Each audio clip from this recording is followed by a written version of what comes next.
Ce soir, nous allons regarder l'introduction et nous allons faire une belle introduction par la grâce de Dieu. Amen. Une excellente introduction qui viendra mettre finalement la route, déblayer la route pour que toute cette fin de semaine, nous soyons enrichis. Lève-toi et libère ta destinée, vis tes rêves et réalise ta vision par la puissance du Saint-Esprit de Dieu. Pourquoi ce thème? Pourquoi voulons-nous traiter d'un thème qui n'est pas, je dirais, usuel? Beaucoup de personnes, c'est peut-être pour la première fois que tu vas entendre un message sur la destinée, la puissance du Saint-Esprit qui libère la destinée, mais sois sûr que la parole de Dieu est la vérité.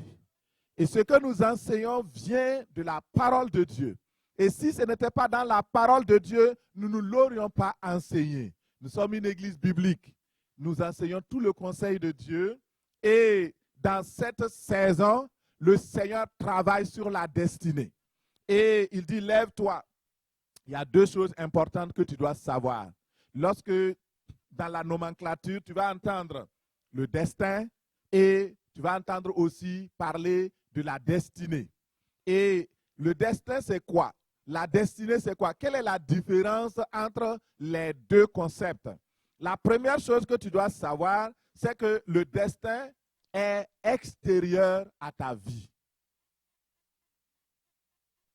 Et le destin, quand les gens parlent de destin, généralement, c'est dans le monde non croyant.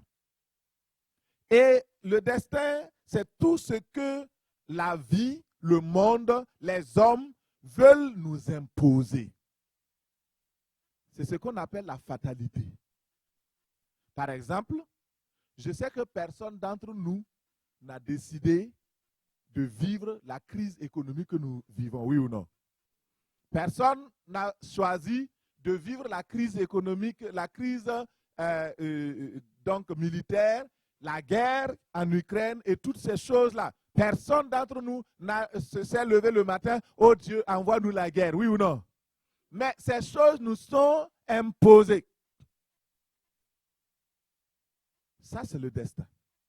Ça, c'est ce que l'ennemi aussi profite parce qu'il sait que Dieu a un plan pour ta vie. Dieu a une destinée pour toi et lui, il vient entraver, il vient pervertir. Il vient empêcher que les choses se passent comme Dieu veut. Et l'homme rebelle va suivre justement donc le mauvais chemin, ses mauvais penchants. Prenons juste un exemple avant de continuer. Mettons Caïn. Tout le monde sait ici, et ceux qui ne le savent pas, sachez que Caïn, c'était le grand frère de Abel. C'était les premiers humains sur la terre, après Adam et Ève. Et eux autres, ils devaient commencer à adorer Dieu. C'était leur destinée d'être des adorateurs, de dominer, de gouverner. Parce que quand Dieu a créé l'homme, il lui a donné le pouvoir de dominer. Et un jour, Abel offre donc son offrande. Caïn offre son offrande. Dieu reçoit l'offrande de Abel. Mais Caïn, lui, il a offert quoi? Le fruit des arbres. Le fruit de ses plantations. Il a choisi les meilleurs fruits. Mais Dieu lui avait dit non. Parce qu'ils ont été enseignés. Lorsque Adam et Ève ont chuté, sont tombés dans le péché, Dieu a tué un animal innocent et il les a revêtus de peau d'animaux. Ce qui symbolisait le premier sacrifice. Et ils avaient le modèle du sacrifice. Du sang devait couler. Mais Caïn a choisi délibérément d'offrir les fruits du sol qui était maudit. Et Dieu n'accepte pas de l'adoration maudite. Il n'accepte pas un cadeau empoisonné. Et c'est pourquoi il a refusé le cadeau de Caïn. Ce n'est pas parce qu'il n'aimait pas Caïn, mais c'est parce qu'il ne pouvait pas recevoir ce cadeau-là qui n'était pas bon. Mais Caïn n'a pas compris. Il a décidé dans son cœur de tuer son frère Abel. Vous voyez? Donc, quelqu'un peut dire, ah, c'est fatal. C'était écrit que Caïn allait tuer Abel. C'est faux. Ça, c'est du mensonge. Ce n'était pas écrit que Caïn allait tuer son frère. La raison est que quand Dieu, dans Genèse 4, Dieu est venu vers Caïn quand il avait formé le projet de tuer son frère. Dieu est venu lui dire, tu es couché ici. Le péché aussi est couché à ta porte. C'est ton devoir de dominer sur le péché. Tu dois te relever. Tu dois prendre ta destinée en main. Je ne t'ai pas formé pour être un tueur. Je ne t'ai pas formé pour être un drogueur. Je ne t'ai pas formé pour être une prostituée. Je ne t'ai pas formé pour être un lâche. Je ne t'ai pas formé pour que tu échoues dans ta vie. Le Seigneur te dit ce soir, tu es là, tu crois que tu n'es rien, tu crois que tu n'as rien, tu crois que tout est fini dans ta vie. Le Seigneur te dit ce soir, je ne t'ai pas créé pour que tu échoues dans ta vie, pour que tu passes ton temps chaque jour à pleurer dans ta chambre. Non, je t'ai créé pour que tu sois en haut et non en bas, pour que tu sois la tête et non la queue. Je t'ai créé pour que tu gouvernes, pour que tu domines. C'est ta destinée comme ça. Mais le diable nous ment pour nous dire, non, il y a une autre façon d'y arriver. C'est pourquoi le destin, ce n'est pas ce que Dieu a formé pour nous, mais Dieu a une destinée pour chacun de nous. Et cette destinée, la grande différence avec le destin, c'est que la destinée est en nous. La destinée est inscrite dans notre cœur. C'est notre ADN. C'est quoi? Ce sont les dons, les talents, le potentiel que Dieu a mis en nous et qui nous permet de réaliser sa volonté, son dessein sur la terre. Dis à la personne à côté de toi, Dieu a un plan pour toi. Dieu a un merveilleux plan pour toi. Alléluia. Il a un plan pour ta vie. Il ne t'a pas créé pour rien. Tu n'es pas le fruit d'un hasard. Tu n'es pas le fruit, le produit d'un Big Bang. Tu es le produit d'un Dieu, d'un architecte parfait qui s'appelle Dieu. Il t'a façonné et tu es une créature merveilleuse. Tu es une créature merveilleuse. Tu es une créature merveilleuse. Le Seigneur t'aime. Il ne t'a pas créé pour la destruction. Il t'a créé pour que tu sois élevé, pour que tu sois béni. Les dons, les talents inscrits. Et dans Ésaïe 40, verset 27, le Seigneur vient parler à Israël. Il dit, Israël, pourquoi dis-tu Jacob? Pourquoi dis-tu Israël, ma destinée est cachée devant l'Éternel. Mon droit passe inaperçu devant mon Dieu. Les enfants d'Israël, à un moment donné, ils savaient ce qui concerne la destinée. Mais ils ne voyaient pas la réalité de leur destinée se manifester. Parce qu'ils étaient esclaves, ils étaient soumis, ils étaient dominés. Or, c'est écrit dans la parole qu'ils seront la tête et non la queue. Mais ils voient tout à fait le contraire. Peut-être que ce soir, tu vois tout à fait le contraire des promesses de Dieu. Et c'est pourquoi tu es venu à ce séminaire. Parce que Dieu veut te parler pour que les choses changent positivement. Alléluia. Pourquoi ma destinée est cachée? Pourquoi mon droit passe inaperçu? Pourquoi ma situation reste ainsi? Et Dieu vient leur dire, ne le sais-tu pas?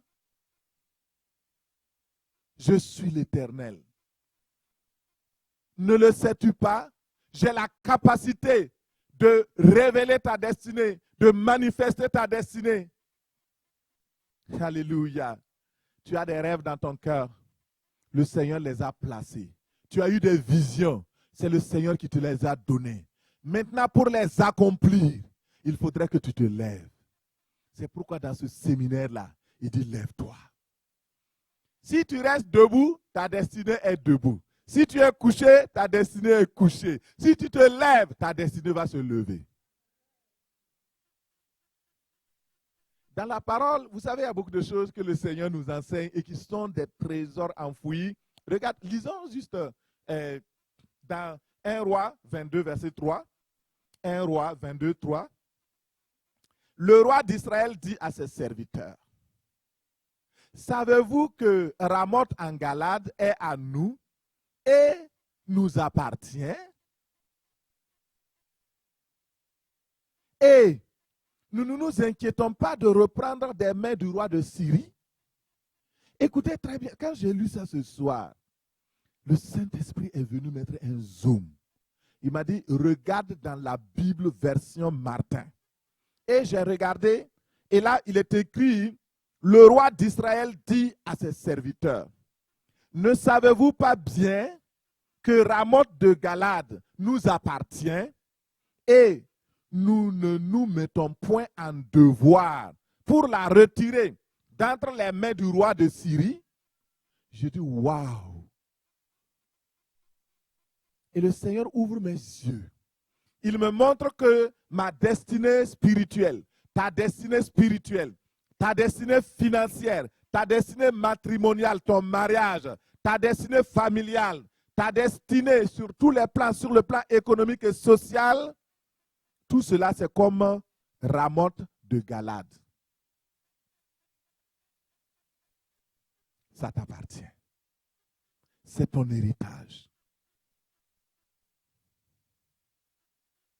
Maintenant, il faut se donner le devoir d'aller récupérer. C'est un devoir pour chaque croyant, pour chaque croyante devenue enfant de Dieu en croyant dans le Seigneur Jésus-Christ. C'est devenu ta possession, c'est ton héritage. Dieu veut que tu te lèves, car c'est ton devoir de libérer ta destinée.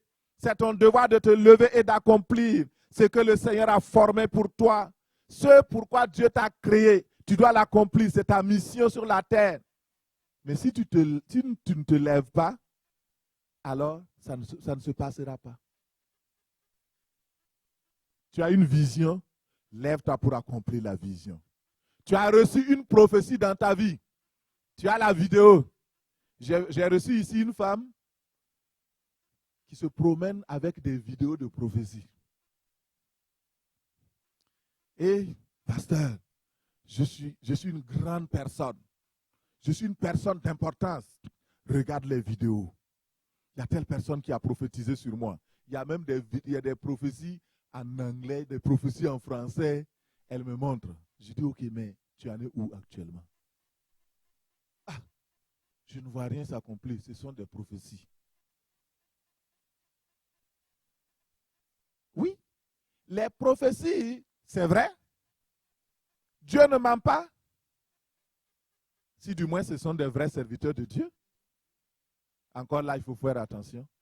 Parce qu'il y a plein de faux prophètes, de mensonges, des gens qui racontent n'importe quoi. Par exemple, j'ai appris dans la semaine que il y a un prophète qui dit que ceux qui se sont fait vacciner contre la COVID vont tous aller en enfer. Et il y a des gens qui croient ça, hein? Fake news. Fake prophets.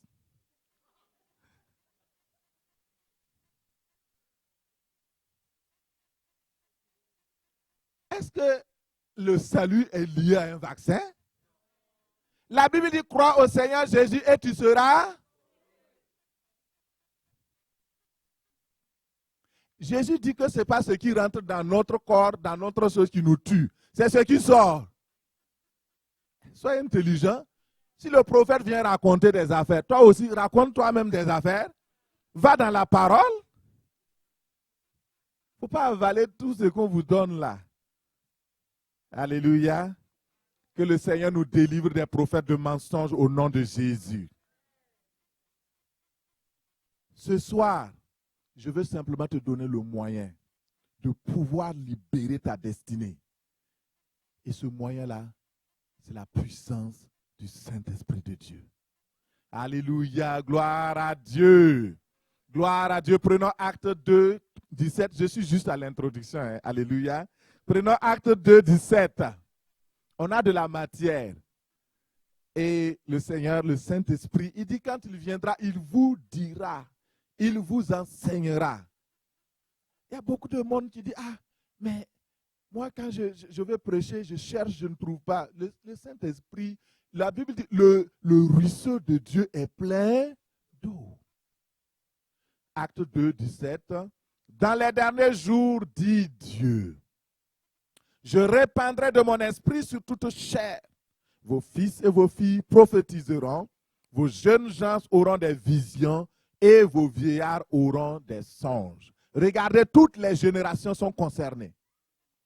Dieu n'a pas laissé les jeunes, il n'a pas laissé les vieux, il n'a pas laissé les adultes, il n'a pas laissé les filles, il n'a pas laissé les femmes. Tous sont concernés dans les derniers temps, dit Dieu. Je répandrai mon esprit, même sur les servantes, les serviteurs, je répandrai mon esprit. Vous savez, il y a quelque chose où il n'y a pas de discrimination dedans, c'est le Saint-Esprit. Vous n'avez même pas, il dit sur tous, il répandra son esprit. Alors, si vous avez le Saint-Esprit, moi j'ai le Saint-Esprit, où est l'occasion de s'enorgueillir? C'est le Saint-Esprit qui fait tout au travers de nous et en nous. Il n'y a pas de raison de s'en vouloir à l'autre. C'est le Saint-Esprit qui produit. Et le Saint-Esprit en nous, nous avons tout. Dieu a une destinée audacieuse pour toi, une destinée magnifique et merveilleuse pour chacun de nous. Il nous a appelés à vivre dans ce que lui-même il appelle son dessein, c'est-à-dire sa volonté. Et sans le Saint-Esprit, notre destinée ne peut pas être libérée. Nous allons prendre l'exemple de Pierre ce soir. Nous allons prendre deux exemples. La destinée de Pierre et la destinée de Zorobabel. Deux hommes qui ont libéré leur destinée. Pourtant, ce n'était pas évident. Leur destinée était difficile à libérer. Mais le Seigneur est venu les toucher par la puissance du Saint-Esprit de Dieu. Alors, Pierre était un homme peureux. C'était d'abord un homme impulsif, colérique. Il avait un tempérament chaud. Quand le Saint-Esprit aime ces personnes-là, c'est la même chose que pour Paul. Hein? Les gens qui sont chauds. Quand le Saint-Esprit vient, il dit, il broie la personne. Il amène la personne. Une personne au tempérament chaud, ce n'est pas mauvais. Mais le Saint-Esprit va l'utiliser pour son œuvre. Et Pierre aimait Dieu, mais il n'avait pas reçu le Saint-Esprit. Il était appelé, il était passionné pour Dieu, mais sa destinée était comme cachée. Et c'est lorsque un jour, Jésus vient prophétiser sur la destinée de Pierre. Ils étaient en train de faire de la pêche et toute la nuit, ils ont pêché et ils n'ont pas trouvé un seul poisson. Et lorsque et Jésus, vraiment, il dit, Pierre, ok, on est le matin. Il n'était même pas censé savoir. Mais il dit, ok, je veux ton bateau, je veux ta barque pour pouvoir parler, parce que quand on est dans l'eau et qu'on parle dans la barque, la voix porte. Les ondes transportent la voix, c'est comme le micro. Et donne-moi ta barque, je vais parler au peuple. Pierre a dit, non, il n'y a pas de problème. De toute façon, c'est une barque qui ne sert à rien. Dans la nuit, on a travaillé, on n'a rien eu. Donc, toi, prends. Au moins, ça va servir à quelque chose aujourd'hui. Alléluia. Et Jésus a parlé. Et quand il a fini, il dit à Pierre, avance en eau profonde et jette le filet. Pierre a obéi à la parole. Et quand il a jeté le filet, il a ramassé du poisson en grande quantité. Et au point qu'ils ont demandé du secours pour venir transporter ces poissons-là, au point que les filets même se rompaient. Mais Jésus dit, oui, c'est vrai que tu as ce miracle s'est opéré. Mais moi, ce que j'ai destiné pour ta vie, ce n'est pas que tu sois un pêcheur de poissons physiques, mais désormais, tu seras un pêcheur d'hommes. Ça, c'est l'appel de Jésus sur Pierre. La prophétie sur la destinée de Pierre. Mais quand on regarde, depuis cette prophétie, rien ne se passe. On voit Pierre, il est au milieu des 12 disciples. Et quand il y a des scandales, en tout cas entre guillemets, des choses bizarres, c'est lui qui est devant. C'est Pierre qui est devant. Jésus dit, je vais monter sur la croix. Ah non, non, non, ça n'arrivera pas. Jésus dit, arrière de moi, Satan. Mais le pécheur d'homme là, vous voyez? Chaque fois, Pierre, c'est lui qui coupe l'oreille donc, de ce monsieur qui est venu pour arrêter Jésus. C'est ça. Alors, vous comprenez? Mais le Seigneur avait une destinée pour Pierre. On voit Pierre tremblant devant une bonne, une servante. Quand on a arrêté Jésus, il dit, mais toi aussi tu étais avec Jésus? Non, non, non, non, moi je ne le connais pas. Mais par ton accent là, on dirait, vous savez que nos accents là, ça nous trahit. Hein? On dit accent africain, accent québécois. Quand quelqu'un de Gaspésie vous parle, il faut tendre l'oreille.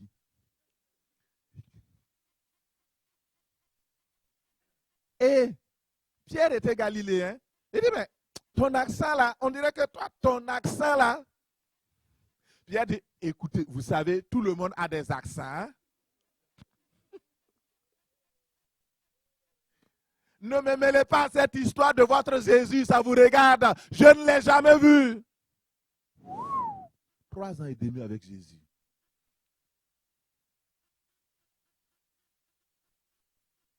Pourquoi? Pourtant, la destinée de Pierre était de devenir pêcheur d'hommes. Mais cette destinée était cachée. Cette destinée n'était pas libérée. Cette destinée était comme voilée. Il n'était pas rentré dans sa destinée d'abord. Pourquoi? Parce que le Saint-Esprit n'était pas encore venu. Mais nous allons voir comment le Seigneur va utiliser cet homme-là. La destinée, c'est comme c'est notre talent. Tant que ça n'a pas été révélé, c'est comme un projet en sommeil. Elle n'est pas libérée, elle n'est pas manifestée. C'est comme un arbre avec des feuilles, mais qui ne porte pas encore de fruits. Les feuilles, c'est l'espérance de l'arbre que l'arbre va porter un jour du fruit. Et cette destinée était encore emprisonnée. Ce Pierre, c'était premièrement la tradition, la peur, la culpabilité, le doute, et tout cela ralentissait la destinée de Pierre. Et Pierre était dans l'amertume, il s'accusait parce qu'il avait trahi Jésus. Mais pourtant, il aimait le Seigneur. Et beaucoup de personnes aiment le Seigneur. Oh, c'est mon, oh Jésus, je t'aime, oh Jésus, je t'aime. Mais ta destinée n'est pas encore libérée. Et le Seigneur dit, tu as besoin de te lever. Pierre n'est pas resté couché. Lorsque Pierre a renié Jésus, qu'est-ce qu'il a fait? Il s'est repenti. Il a pleuré. Il a dit, non, comment j'ai pu faire ça? Parce que Pierre avait peur de la mort. Il avait peur du jugement des autres. Il avait peur qu'on le pende. Il avait peur qu'on le sacrifie comme son sauveur. Mais le Seigneur l'a pardonné. Le Seigneur l'a purifié. Le Seigneur ne te condamne pas ce soir. Il y a des choses que tu as faites dans ta vie. Toi-même, tu as de la peine à te pardonner. Tu te dis, est-ce que un jour, j'aurai le pardon de Dieu? Tu m'écoutes sur Internet, tu es sur YouTube actuellement ou Facebook. Tu te dis, je suis condamné à vie. Non, tu n'es pas condamné. Il y a quelqu'un qui t'aime. Et ce Dieu-là t'aime. Ne désespère pas. Simplement demande-lui pardon. Quand Pierre a demandé pardon, Jésus l'a pardonné. Et plus il lui a rappelé la prophétie, sa destinée, il dit, Pierre, m'aimes-tu? plus que ceux qui sont là autour de moi. Même, Pierre dit, je t'aime. Par 3 fois. Il dit, m'aimes-tu au premier niveau? Pierre dit oui. Au deuxième niveau, oui. Au troisième niveau, Pierre dit, hop, toi tu le sais.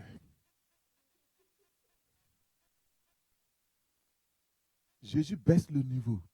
Il dit, mais au niveau philéo, je ne t'amène pas au niveau agapé, mais au moins au niveau philéo, l'amour fraternel. Est-ce que tu m'aimes? Il dit oui.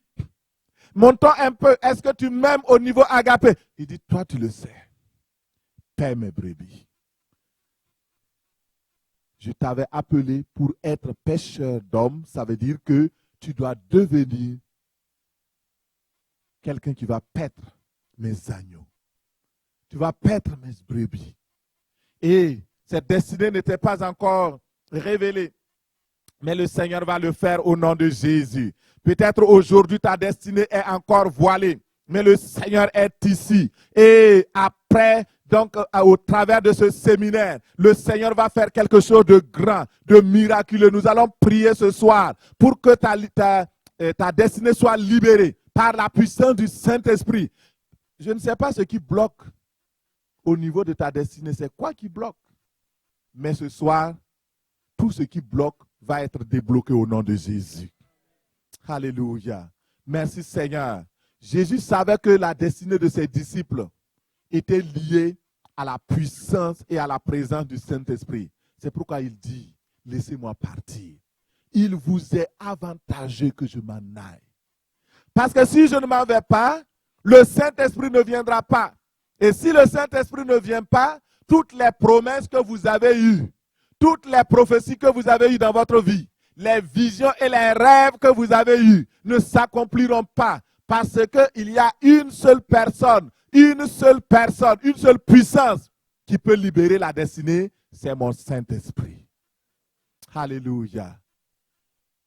Et au moment de se séparer, Jésus a dit à ses disciples, restez à Jérusalem. C'est là que vous allez recevoir une puissance. Le Saint-Esprit va venir sur vous et vous serez mes témoins à Jérusalem, dans la Judée, dans la Samarie et jusqu'aux extrémités de la terre.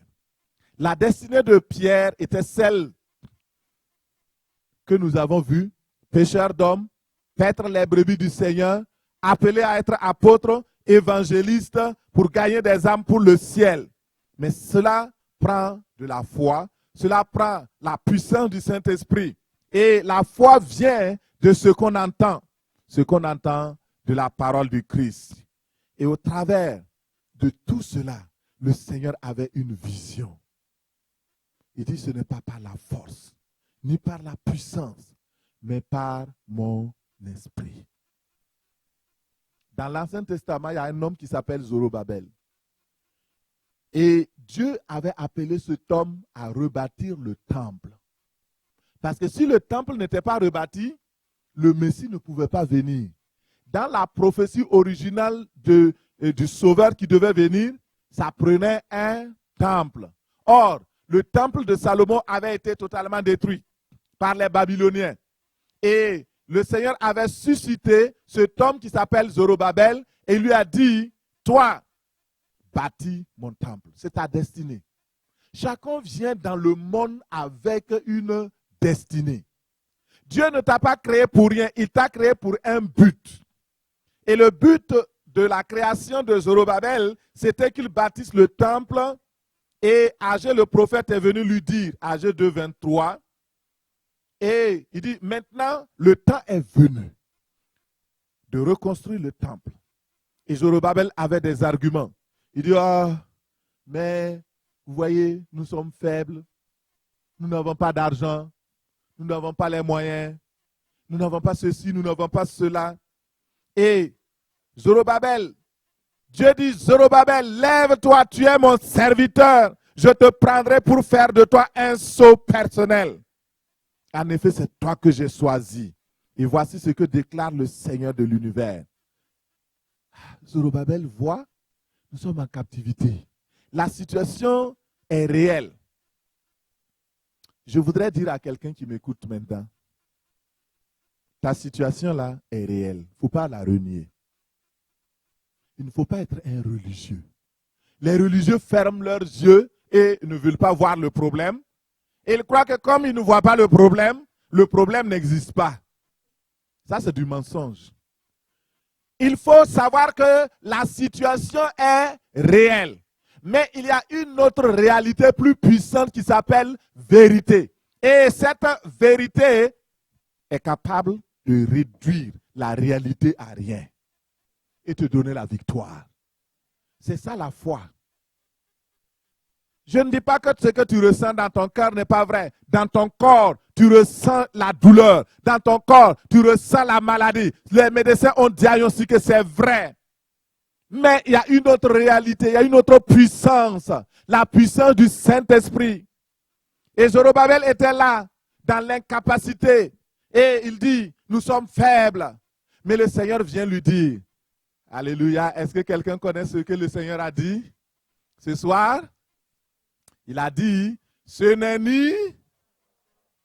ni par là, mais par... Alléluia. Il dit à Zorobabel, si tu comptes sur toi-même, rien ne sera fait. Le temple ne sera pas construit. Si tu comptes sur ton argent, ton compte bancaire, les situations dans ta vie ne vont pas changer. Mais il y a une solution de puissance. Il dit à Zorobabel, ce n'est ni par la puissance humaine, ce n'est ni par la force de l'homme, ce n'est pas par la force financière, mais c'est par mon esprit. L'esprit de puissance, l'esprit de force, l'esprit de conseil, l'esprit qui libère la destinée. Il dit, Zorobabel, mon esprit viendra. Mon esprit va dénouer les situations. Ne regarde pas ta faiblesse. Ne regarde pas à ce que tu as, mais regarde à moi. Regarde à moi seulement. Et le Saint-Esprit a touché le cœur de Zorobabel.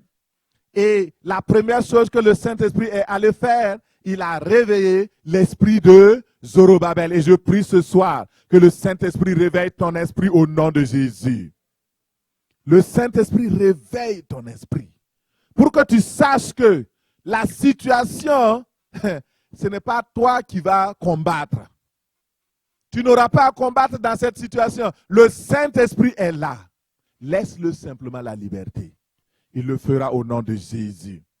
Lorsque le Saint-Esprit vient pour travailler sur notre destinée, notre vie en général, il commence par réveiller notre esprit. Parce que souvent nous dormons. Et lorsque nous dormons, notre destinée dort.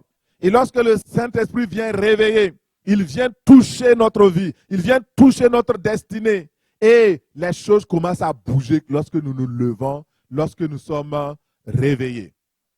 Alors, donc, notez pour ceux qui écrivent, je vais donner un peu d'enseignement en plus de la prédication.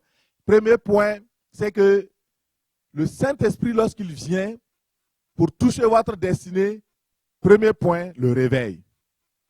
Dieu a envoyé le réveil dans la vie de Zorobabel. Pas seulement Zorobabel, mais tout le peuple de Dieu. Agé 1,14 nous dit, l'Éternel réveilla l'esprit de Zorobabel. Il éveilla l'esprit de cet homme. L'esprit de tout le peuple. Et ils vinrent et se mirent à l'œuvre à la maison de l'Éternel des armées, leur Dieu. Vous voyez comment Dieu fait? Il commence d'abord à toucher notre esprit. Le réveil. Le Seigneur réveille Zorobabel. Il lui donne quoi? Le courage. Il lui donne quoi? Le zèle. Il lui donne les dons. Il dit, voici, ce n'est pas un esprit de timidité, de peur, de faiblesse que je t'ai donné. Ne reste pas assis en disant ce n'est pas possible, mais compte sur moi par la puissance du Saint-Esprit. Les yeux de Zorobabel s'ouvrent. Il voit qu'il a la capacité, le potentiel. Et ça, c'est très important. Beaucoup de personnes sont assises. Vous ne comprenez pas la volonté de Dieu. Et vous accusez les gens. Vous dites, voici, c'est ceci. Le Québec est difficile à évangéliser. Oh, il y a ceci, il y a cela. Les pasteurs sont ceci. Non, mon frère, le Dieu qui a donné le Québec, qui a créé le Québec, aime le Québec et les Québécois. Ce Dieu aime cette nation et Dieu est prêt pour sauver la nation. Il dit, levez-vous par mon esprit, par la puissance d'en haut, et je vous revêtirai de ma puissance, et vous allez construire cette nation. Le Québec n'est pas au diable. Le Québec n'est pas au démon. Le Québec n'appartient pas au monde. Le Québec appartient à Dieu qui l'a créé. Dieu a une destinée pour le Québec. Et c'est pourquoi. Et c'est pourquoi nous prêchons sans peur. Parce que nous savons que le Dieu sur qui nous nous appuyons est fidèle. Il est fidèle. Et lorsque le Seigneur vous réveille, vous ne pouvez plus rester insensible. La première chose pour que votre destinée paraisse, c'est que vous devez être réveillé. C'est pourquoi l'apôtre Paul dit, réveille-toi, toi qui dors. Réveille-toi d'entre les morts et le Christ t'éclairera. Réveille-toi. Réveille-toi. Que le Seigneur nous aide dans ce sens au nom de Jésus. Et l'Esprit parle aujourd'hui en disant, sois prêt. Parce que le Seigneur Jésus-Christ est prêt. Il reviendra bientôt. Il veut trouver une église éveillée. Qui travaille. Une église qui travaille. Une église qui ne dort pas. Alléluia. Et je voudrais attirer l'attention de tous ceux qui m'écoutent ce soir. Sachez que le Christ est bientôt à la porte. Son retour est proche. Pas seulement parce que les signes sont là, mais parce qu'il l'a dit. Il revient bientôt. Seras-tu prêt? Est-ce que tu es éveillé? Ou bien tu dors? Si tu dors, réveille-toi. Laisse ta vie être transformée. Deuxième chose, si tu veux voir ta destinée paraître, c'est les prières. Lorsque le peuple s'est éveillé, ils ont commencé à prier. Le Seigneur dit, si mon peuple sur qui est invoqué mon nom prie, si mon peuple se détourne de ses mauvaises voies, si le peuple me recherche, je me laisserai voir, je me laisserai entendre, je me laisserai toucher, je viendrai, je les réveillerai, je viendrai. Et c'est pourquoi, frères et sœurs, sachons que le Seigneur est ici. Et nous revenons aux disciples. Quand Jésus leur a parlé, il dit, n'allez pas ailleurs, restez à Jérusalem. Ne vous éloignez pas, restez là, parce que je vais envoyer le Saint-Esprit. Le Saint-Esprit est comme un moteur, c'est l'accélérateur de notre destinée. Alléluia. Il vient pour accélérer ta destinée, pour booster ta destinée, pour te donner encore une nouvelle énergie pour aller de l'avant. Et lorsque il leur a dit, allez, restez là. Ah, j'aime cette partie-là. Ils sont partis rester. Et là, ils ont trouvé une chambre haute. Ils étaient là. Peut-être c'est une chambre qui était grande comme notre salle ici. Parce qu'ils étaient 120. Et cette salle, ça fait environ 250 à 300. Et là, ils étaient rassemblés 120 personnes. Là, Pierre regarde Jacques. Jacques regarde Pierre. Jean regarde Jacques. Jean regarde Jacques. Et Jacques regarde Jean. Matthieu regarde Barthélemy. Barthélemy regarde et ils se regardent. On fait quoi ici? Le Seigneur Jésus a dit d'attendre ce que le Père a promis. Car Jean a baptisé d'eau, mais pour vous, bientôt, vous serez baptisés du Saint-Esprit et de feu. Alléluia. Oh, dimanche, j'ai hâte. Saint-Esprit de feu. Le Seigneur m'a dit, reviens au Béaba. Il y a beaucoup de nouveaux. Ils ne sont pas encore baptisés du Saint-Esprit. Certains sont baptisés du Saint-Esprit mais pas de feu. Tu peux être baptisé par le Saint-Esprit, tu parles en langue, mais il n'y a pas le feu. Tu pries pour les gens, ils ne sont pas guéris. Tu prêches, tu évangélises, les gens ne sont pas convertis. Ça veut dire qu'il n'y a pas le feu.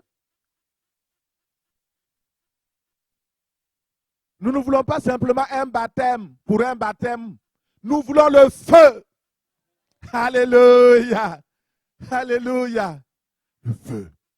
Et là, ils sont là. Pierre dit, ok, on va commencer à prier. Le Seigneur a dit d'attendre, non, on va attendre. Certainement, on ne sait pas ce que ça ressemble, le Saint-Esprit là, mais il a dit d'attendre. Et là, ils ont commencé à prier. Premier jour, alléluia. Oh, hey, le premier jour, là, tout le monde était zélé. Hein. J'imagine. Parce que nous faisons des veillées de prière ici. La première heure, là, tout le monde est chaud. Tu vois les Christophe là qui, alléluia. Martha qui prie, waouh, alléluia.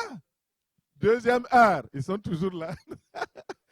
La troisième heure, ça va comment? Alléluia. La quatrième heure, alléluia. Mais là, c'était 10 jours. Vous savez pourquoi aujourd'hui nous manquons de puissance? Vous savez pourquoi aujourd'hui l'église de Jésus-Christ fuit devant les adversités? Parce que nous avons perdu la force de la prière. Quand vous dites aux gens, il y a un concert. Si ce soir-là, on avait dit que c'était un concert, la salle là,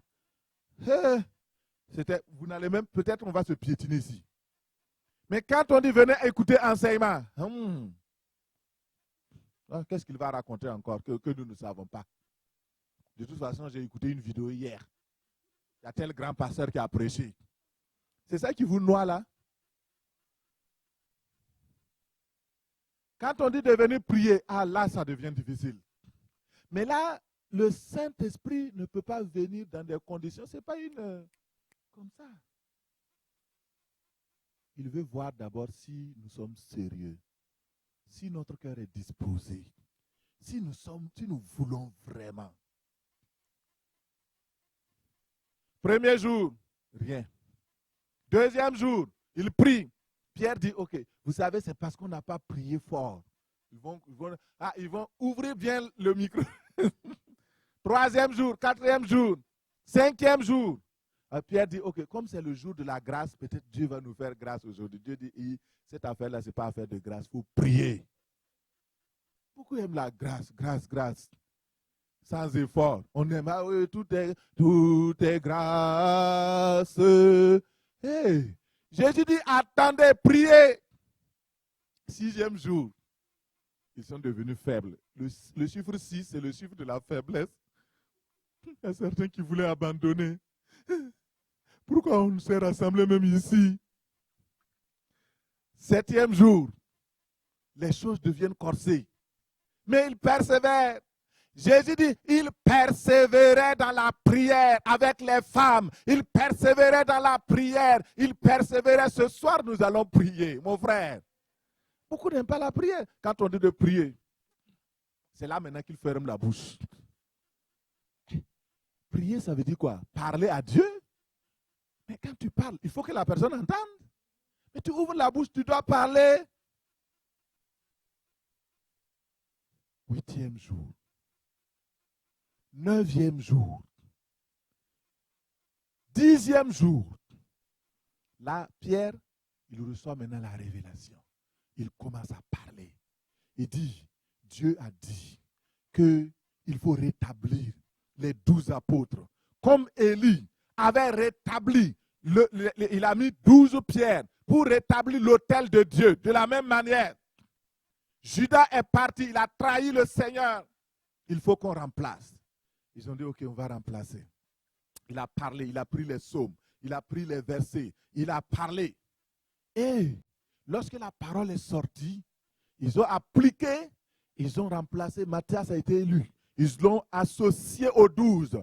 Le Seigneur dit, ok, comme vous avez commencé à vous lever, moi aussi, je vais maintenant venir. Alléluia. Tout à coup, Tout à coup.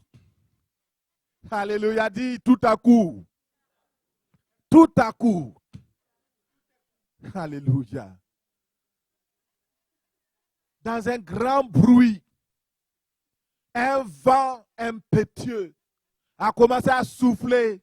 Ils ont, c'est ça le Saint-Esprit. Quand Pierre a ouvert la bouche pour dire, c'est ça le Saint-Esprit. C'est quoi? Thomas dit, mais c'est quoi Pierre? Il commence à parler en langue. Des langues semblables à des langues de feu sont venues se déposer sur chacun. Et ils pouvaient parler en d'autres langues, selon ce que le Saint-Esprit leur donnait. Il a fallu 10 jours d'attente. Troisième chose, c'est la communion fraternelle. Pendant ces 3 jours, ils devaient se frotter. Ils n'étaient pas habitués de rester ensemble 120 personnes. Je ne savais pas comment ils s'approvisionnaient pour manger. Il n'y avait pas de la pizza. Hein? Domino's Pizza. Allez, il faut commander. Il n'y en avait pas. Mais c'est des détails, souvent quand vous lisez la Bible, vous ne vous posez pas les questions. Moi, je me pose la question.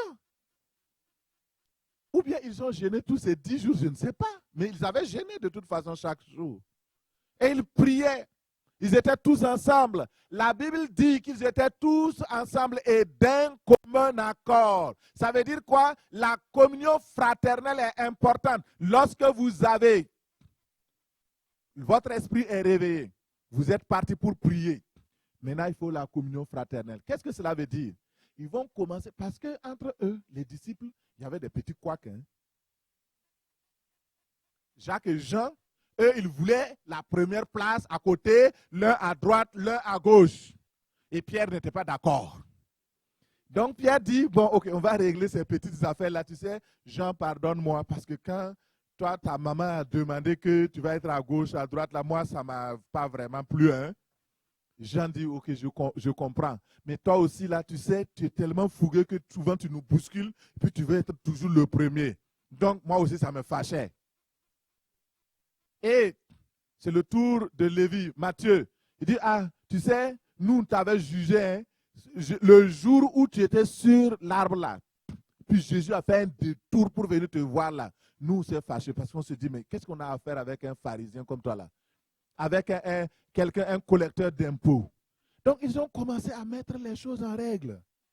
Ce ne sont pas des choses qui sont dites, écrites dans la Bible, mais le Saint-Esprit, quand il est là, il vous révèle cela. C'est pourquoi reçois comme la parole de Dieu. C'est ce que le Saint-Esprit m'a révélé. Parce que dans ce temps, il fallait régler ça. Vous voyez qu'ils se sont assis et puis le Saint-Esprit est venu comme ça. C'est l'esprit de sainteté. Dans la communion fraternelle, ils se sont pardonnés. Ils ont commencé à mettre les choses en règle. Beaucoup de personnes veulent vivre la Pentecôte, la véritable Pentecôte, alors qu'ils gardent les gens dans leur cœur. Si ton cœur est déjà rempli de haine, de colère, comment le Saint-Esprit va venir? Il ne peut pas. Beaucoup de personnes, vous voyez, je ne sais pas comment quelqu'un, des gens qui me disent, j'ai le Saint-Esprit. Tu as le Saint-Esprit et tu as la colère en même temps. Donc, ce n'est pas vrai. Parce que quand le Saint-Esprit vient, il remplit tout. Il déborde. Quand le Saint-Esprit vient, il n'y a pas la place pour le mensonge. Il n'y a pas la place pour l'hypocrisie. Il n'y a pas la place pour les chicanes et les boucanes. Tout est parti. Le Saint-Esprit vient et il enlève tout.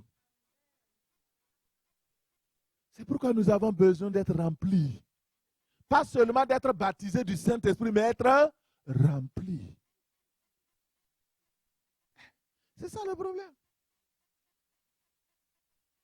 Quatrième chose, la parole. Ils ont communié. Maintenant, Dieu commence à parler. Et Pierre a parlé. Cinquième chose qui était importante pour libérer leur destinée, c'est la persévérance. Beaucoup de gens commencent et s'arrêtent en pleine route. Dieu ne veut pas que tu commences pour t'arrêter en si bon chemin. il veut que tu persévères. Si tu as une vision dans ta vie, si tu as un rêve dans ta vie, si tu ne persévères pas, tu ne verras pas. Persévérer, ça veut dire quoi? C'est donc percer et voir. Vous avez un mur devant vous qui bloque votre destinée, qui bloque les miracles, qui bloque les victoires, qui bloque votre délivrance. Alors, ce mur-là est là. Il faut percer, percer, et de l'autre côté, quand le trou est bien grand, vous voyez maintenant les choses. Alléluia. Persévérer. Ça prend des efforts. 10 jours de persévérance. Il pouvait se fâcher. Et c'est vrai. Est-ce que ce que Jésus a dit là, ça prenait la foi. Il fallait la foi. La foi avec la persévérance sont les deux clés pour pouvoir attendre. Parce que l'attente demande de la patience. Et si vous n'avez pas la foi que ce que Jésus a promis est vrai, entre-temps, vous allez vous fâcher et vous dire, ah, ok, nous, on va partir. Si c'était aujourd'hui, là, on ferme la porte tout de suite là. Et puis on dit, ok, on va rester ici, personne ne sort, on va attendre ce que le Seigneur a promis, on va voir. Vous voyez, la police va venir. Il y a quelqu'un qui va appeler la police tout de suite. Il y a un pasteur fou là à Sherbrooke qui bloque les gens ici. Je dois aller voir mon mari. Et puis d'abord, je n'ai même pas encore mangé. Pourquoi vous avez commencé la réunion à 7 heures? C'est ça notre problème. Vous riez, non? C'est la réalité. On n'est plus patient. On veut que les choses soient comme dans des cocottes minutes. Allez, Saint-Esprit, fais vite là. Fais vite là. Ok, bon, pasteur, mais maintenant là, on peut prier, non? On peut prier maintenant? Parce que là, ce que tu es en train de nous dire là, c'est des détails.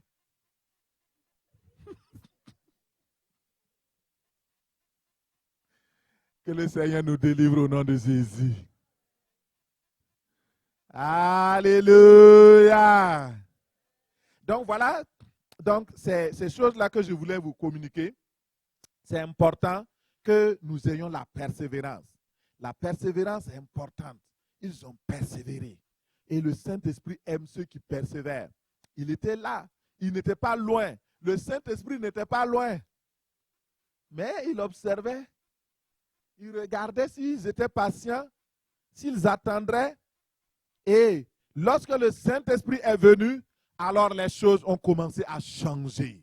Le Saint-Esprit est venu, il a commencé à faire bouger les choses. La première chose, ils ont commencé à parler en d'autres langues. Le miracle s'est fait. Et les gens qui étaient autour, qui étaient venus pour la fête de la Pentecôte, ils ont entendu le bruit. Ils ont accouru. Ils ont commencé à se demander, mais qu'est-ce que ces gens-là font? Il y a certains qui ont dit, peut-être qu'ils ont bu. D'autres disaient, non, mais ça ne le semble pas. Ce qu'ils disent là, ça a de l'allure. Mais il y a d'autres qui disaient, non, peut-être qu'il y a quelque chose qui s'est passé. Et c'est là que la destinée de Pierre va commencer à prendre forme. Alléluia. La Bible dit que Pierre se leva ce jour-là. Il a commencé à parler. Il dit, hommes de Galilée, peuple d'Israël, et vous qui venez de partout dans le monde, nous ne sommes pas des gens qui ont bu. C'est juste 9 heures. Mais c'est ce que le prophète Joël avait prophétisé. Il dit, dans les derniers temps, je répandrai de mon esprit sur toute chair. C'est la réalisation de la prophétie que vous voyez et entendez. Maintenant, vous savez, Dieu a aimé le peuple d'Israël. Il l'a choisi afin qu'au milieu d'eux, le Sauveur vienne. Et Jésus-Christ que vous avez crucifié, c'est lui que Dieu a fait Messie, il a fait roi, il l'a fait sauveur de l'humanité. Waouh! Est-ce que c'est le même Pierre? C'est le nouveau Pierre. Le Pierre rempli du... C'est pourquoi la Bible dit, et la parole de Dieu est claire, si quelqu'un est en Christ, ça veut dire quoi? C'est pas simple. Non, on va rester dans la première partie. Si quelqu'un est en Christ, ça veut dire quoi? Non, je ne veux pas que vous complétez le verset. Qu'est-ce que ça veut dire être en Christ? C'est ça. Donc, si quelqu'un est en Christ et Christ est en lui, c'est-à-dire le Saint-Esprit, l'Esprit de Christ vit en lui, il est une nouvelle. Les choses anciennes sont. C'est ça. Les choses deviennent nouvelles. Vous voyez, dans la vie de Pierre, ça s'est réalisé. Les choses nouvelles ont commencé. La destinée nouvelle, le Pierre nouveau a commencé à paraître. Il a commencé à réaliser une nouvelle vie, une nouvelle victoire, une nouvelle puissance. Et sa vie n'a plus jamais été la même. Le jour, 3000 âmes se sont converties. Pierre regarde le peuple les yeux dans les yeux. Il dit, Jésus, c'est vous qui l'avez crucifié. Pourtant, ce même Pierre courait devant une femme. Il courait, pas que c'est négatif. Il faut comprendre, on est au 21e siècle maintenant. Mais à l'époque, une servante dans une maison, elle n'a pas de valeur. C'est comme ça que ça veut dire. C'est la servante. Et Pierre ne devait pas avoir peur parce que c'est un homme. Ça veut dire que s'il a peur d'une esclave, c'est ce que ça veut dire. Ça veut dire que lui-même, il est en bas de l'esclave. Pierre est tombé plus bas que l'esclave. Il pouvait dire, tais-toi là-bas. Et la dame allait partir. Mais non, Pierre a eu tellement peur. Tellement peur. Il est rentré dans ses souliers. Mais lorsque le Saint-Esprit est venu, alléluia, Pierre ne se cachait plus. Il avait reçu l'esprit de courage, l'esprit de force, l'esprit de puissance. Comme le Seigneur a dit, vous recevrez une puissance. Le Saint-Esprit survenant sur vous. Et cette puissance vous habilitera. Cette puissance vous donnera la capacité de devenir mes témoins. Et c'est là que la destinée de Pierre, d'être pécheur d'hommes, a commencé à jaillir, à se manifester, à se révéler, à se libérer. La puissance du Saint-Esprit est venue libérer la destinée de Pierre. Et il a prêché. Et ce jour-là, il n'avait pas besoin, il n'y avait pas la Bible, on n'a pas dit il a lu tel verset. Mais les versets là tombaient seulement. La révélation venait. La révélation venait. Il parle de David, le patriarche. Il dit David était prophète. Il avait prophétisé. Tu ne laisseras pas mon corps voir la corruption. Et c'est de Jésus qu'il parlait, de la résurrection du Christ. Il a dit à mon Seigneur, assis-toi à ma droite et je ferai de tous tes ennemis mon marchepied, mon tabouret.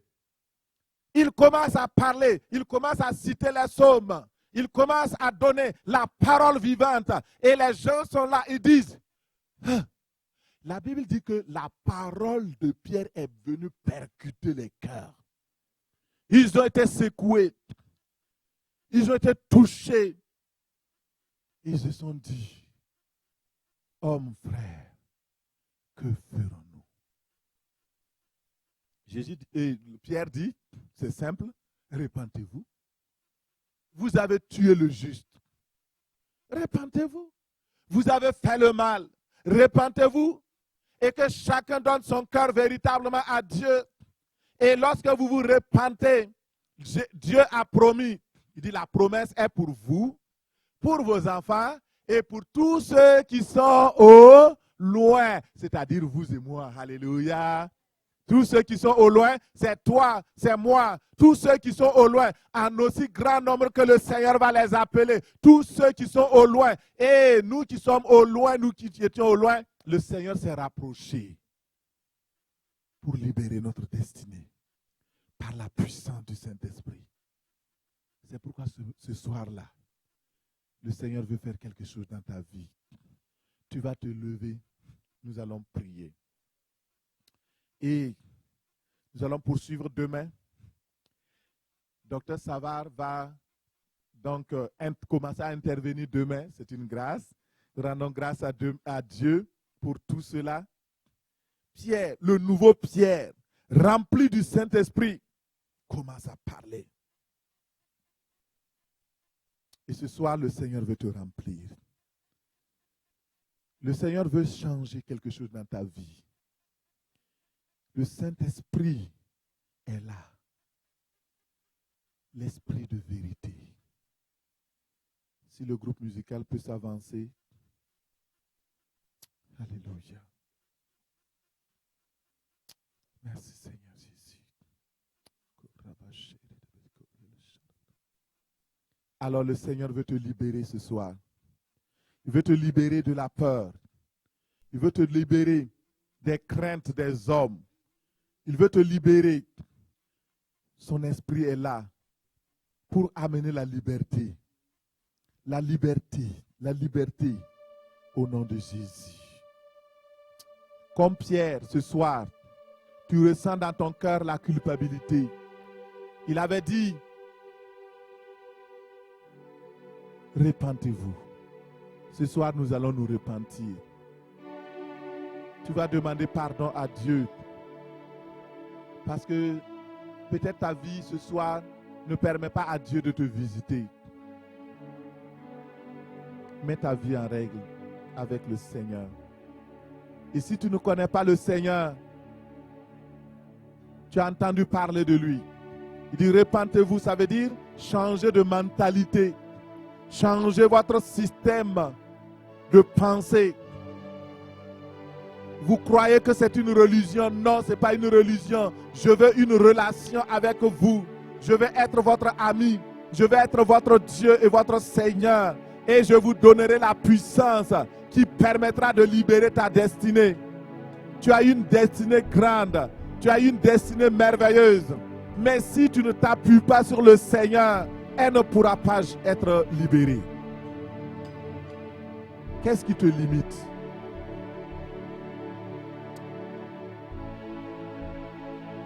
Si tu veux donner ta vie au Seigneur Jésus-Christ, c'est l'occasion. Dis au Seigneur Jésus, je me répands de tout le mal que j'ai fait. Tu peux le prier avec moi. Seigneur Jésus, je me répands de tout le mal que j'ai fait dans ma vie. Pardonne-moi mon incrédulité. Pardonne-moi les péchés connus ou cachés. Reçois-moi ce soir. Je te donne ma vie. Viens par ton Saint-Esprit. Change-moi. Libère-moi. Ce soir, c'est mon soir. Je crois que tu es le Seigneur. Je crois que tu es mon Sauveur. Je te donne ma vie ce soir.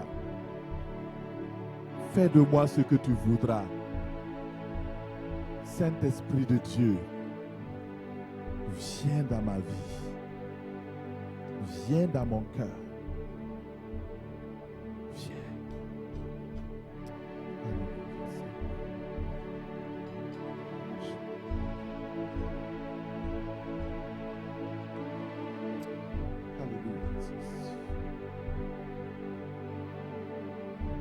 Ce qui empêchait la destinée de Pierre d'être libéré, c'est la culpabilité.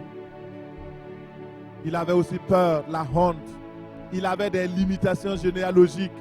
Et peut-être que toi, tu es dans les limitations héréditaires, la tradition ou la maladie qui t'empêche d'accomplir ta destinée. Ce soir, je veux prier pour les personnes malades.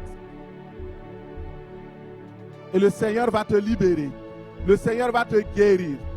Le Seigneur va te transformer. Alléluia. Tu as eu des mauvaises expériences, des échecs dans le passé, le découragement. Tout cela, ce sont des limitations. Le Seigneur veut t'aider ce soir et te libérer. Dieu t'a appelé à être un leader. Dieu t'a appelé à dominer. Tu as un potentiel caché. Et tu as besoin de la puissance du Saint-Esprit pour te libérer. Ce soir, si tu crois, cela est possible.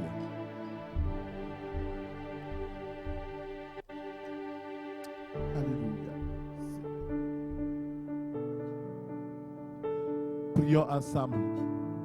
Dis Seigneur, libère-moi de toute culpabilité. Libère-moi de la peur. Libère-moi de toute honte. Les limitations généalogiques. Libère-moi des traditions. Libère-moi de toute maladie. Tout ce qui empêche ma destinée d'être manifestée.